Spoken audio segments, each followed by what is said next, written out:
c'est ça le point commun de toutes mes histoires, quand même, hein, le voyage. Alors, la première question, c'est est-ce que le voyage est si anodin que ça? Alors, personnellement, moi, ce que j'en pense, non.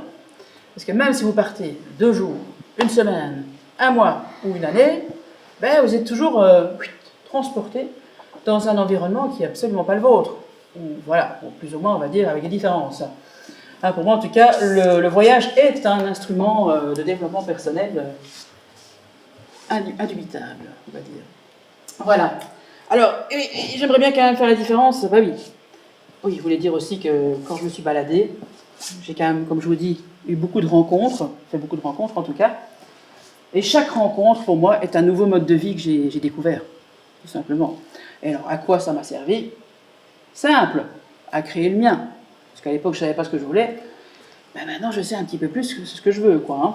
Depuis 2024, j'ai inscrit voyage, en tout cas, dans mon mode de vie personnel. On est bien d'accord. Bien. Alors, je voulais faire la différence entre voyage et nomadisme. Parce que ça, c'est encore autre chose. Voyager, c'est une chose. Être 100% sur les routes pendant quelques années, c'est encore autre chose. Le voyage. Qu'est-ce que le voyage? Ah ben tiens, je vais vous poser la question. C'est quoi le voyage pour vous? Allez-y, je ne mords pas. J'ai mangé. Et bien mangé chez Marie. Qu'est-ce donc? Comment? La découverte. Ouais. Ben, premièrement, sortir de chez soi. Se déplacer. Des rencontres. Des rencontres. Nouveaux lieux. Des nouveaux lieux. Paysages, j'aime beaucoup. Des paysages. Des émotions. Oui, effectivement. Bien. Curiosité. Curiosité. Ben, c'est surtout qu'il y a une date de début et une date de fin, normalement. Et il y a un chez-soi où on rentre, quelque part, hein, à la base. C'est une parenthèse à votre mode de vie actuel. Hein. Et donc, ce qui est assez intéressant aussi, je lis en même temps, ne vous inquiétez pas, ouverture au monde, ça on l'a dit, vous payez votre voyage, vous allez faire des activités, vous prenez vos souvenirs, vous bourrez bien les valises, et vous revenez chez vous, quelque part, avec des découvertes et ce que vous voulez. Mais le nomadisme, c'est un peu autre chose. Ça a une date de début, mais ça n'a peut-être pas une date de fin. Et si vous faites du nomadisme à 100%, il n'y a plus de chez-soi. Ah oui, les chez-soi, c'est chez les autres, fondamentalement. Avec toutes les, comment dire, les situations délicates que ça peut engendrer. Voilà. Et la diplomatie qu'il faut avoir de temps en temps. Voilà. C'est la vie sédentaire qui devient évidemment une parenthèse. D'ailleurs, j'ai essayé au mois de décembre. C'était pas un bon plan. J'ai pris l'habitude de voyager tout le temps maintenant, donc voilà. Et je suis restée 2 mois chez une personne qui me semblait être une amie. Et ben, écoute, voilà, ça s'est un peu mal passé. Donc je pense que le sédentarisme m'angoisse un petit peu encore pour l'instant. Mais bon, ça c'est un truc que je dois travailler personnellement. Quand je vous dis qu'on est en chemin, moi aussi, pas de souci. Sans jouer sur les mots. Voilà. Et puis évidemment, c'est l'ouverture aux surprises, l'ouverture à l'imprévu.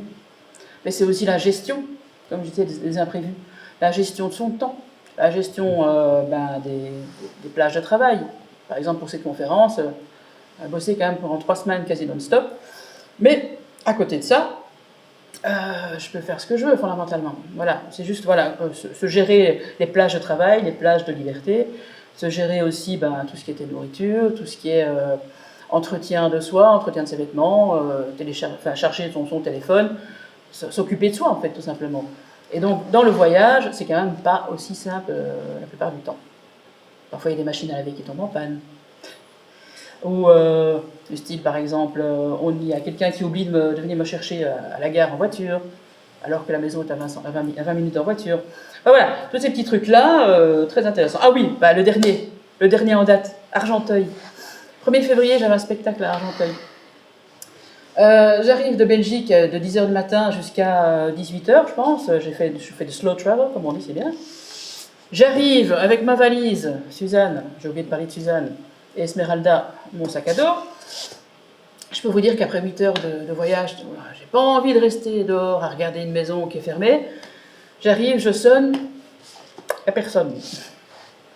Bon, je suis dans un endroit que je ne connais pas quand même. Donc voilà. Je suis là, bon, j'essaye d'avoir des gens, les gens qui m'ont invité à venir, voilà. Ils répondent, ah, c'est pas normal, elle n'est pas là, nanana. Je passe 1 heure et demie dans le froid, devant la maison, en train d'attendre la madame en question, qui devait m'accueillir. Bon.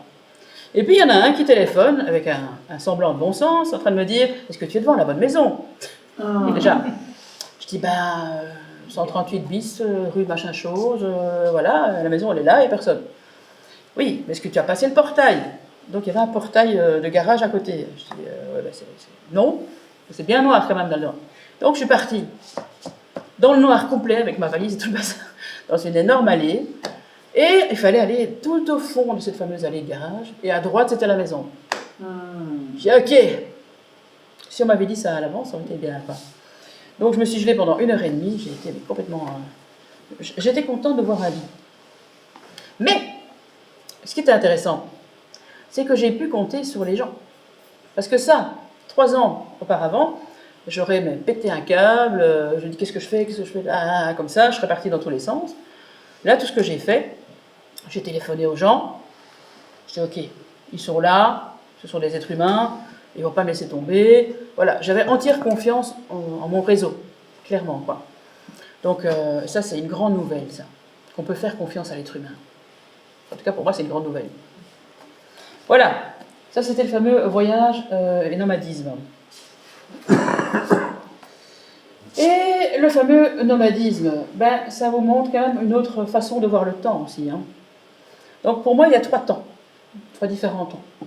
Premier temps, c'est le temps linéaire qu'on connaît, hein, avec les trains, les correspondances, les heures à ne pas rater, les heures de spectacle, nanani, nanana. Le deuxième, c'est celui que j'adore. Je me suis un jour baladée à la place de la Comédie à Montpellier, je ne sais pas si vous connaissez. Une énorme place avec un kiosque et un manège qui tourne, c'était très joli. Je me suis installée sur un banc et c'était comme si le temps s'arrêtait. Tout était au ralenti comme ça, avec ce côté soleil doré sur tout ce qui passait. Et il n'y avait plus un seul bruit. J'étais comme ça, dans une bulle atemporelle, on va dire. Je ne sais pas, ça vous est déjà arrivé ça? Ce genre de plan? C'est quand même génial, hein. Ça fait du bien, quoi. Voilà, on reste vraiment dans le moment présent, quoi. On n'est plus là. Enfin si, on est là justement, mais 100% dans le temps présent. Et puis il y a le temps, comme je disais, le temps de travail, ça c'est encore autre chose, un temps où on bosse à fond les ballons. Et c'est ça qui est bien dans le nomadisme, c'est qu'on choisit. On choisit le temps à quoi on prête son temps, comme ça. Et en tant qu'artiste, écoutez, c'est trop génial. Vous connaissez mon rêve? Céline Dion. Ah, c'est vrai. Ça, c'est encore autre chose. C'est pas mon rêve, ça. Hein. Céline Dion, en tout cas, c'est elle qui m'a lancé dans cette histoire-là. D'ailleurs, merci Céline Dion. Ouais, je vous ai mis une petite photo de mes 2 premières années de voyage. Voilà, on peut remarquer. On n'arrive pas à lire, mais il y avait plus de 16 000 km pour le premier et plus de 17 000 pour le deuxième de parcouru. Pas à pied, je vous rassure. Hein. Donc, mon rêve en question, c'était tout simplement de faire comme Molière, figurez-vous. De partir en roulotte, avec une troupe et son décor. Et de partir, installer la roulotte, hop, sur les différentes places de village. Donc de lancer la culture dans les bourgades. Et j'y suis presque.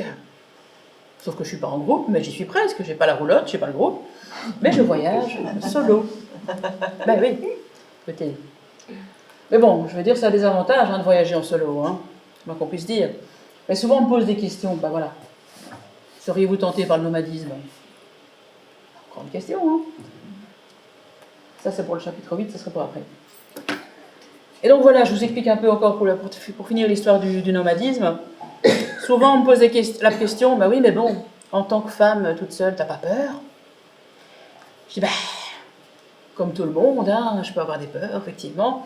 Sauf que ça dépend où on regarde. Je dirais de 1, si on commence à avoir peur de tout et n'importe quoi, je suis pas sûre qu'on parte en voyage, qu'on fasse quoi que ce soit. Et de 2, c'est ce que je dis, ça dépend, on a quand même un peu de jugeote et un peu de discernement. Je vais pas aller me retrouver à 00h30 dans un quartier malfamé, toute seule avec ma valise. Donc, souvent, je suis accompagnée de mes hôtes ou je fais mon voyage en journée ou un truc comme ça, quoi. Voilà. Et je veux rien dire, hein, même en tant qu'homme, il y a des endroits où il ne faut pas aller tout seul. Hein. Voilà, donc ça dépend où vous regardez. Et la question c'est, vous voulez regarder du côté positif et de la richesse du voyage, ou est-ce que vous voulez regarder du côté de l'anxiété et de la peur, comme on vous sert au JT de 20 heures, et ne pas faire quoi que ce soit de votre vie. Voilà, c'est un petit peu les questions qu'il faut se poser. Ah, je vois que vous êtes intrigués par mes outils. Hein. Ah. Allez, je vous mets une petite chanson parce que j'aime bien. Attention, c'est parti.